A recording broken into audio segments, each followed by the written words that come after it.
Họ chưa lúa nào giờ có chi bỏ. Họ cũng chờ gió có lũ xuống thìa. Bùa cuối phía chờ cú gió chiền.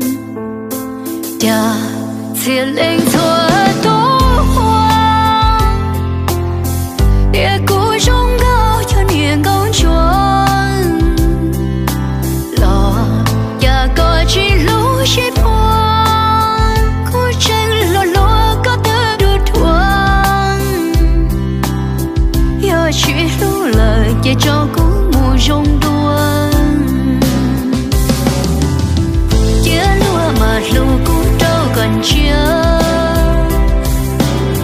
Chia lúa mà nơi chia lúa mà nia. Nụ chỉ mùa cũ có mơ liên thiên. Ôm mò cũ chia phó lời. Chia lúa mà mùa cũng đâu cần chia. Chia cũ mùa lúa bỏ nia.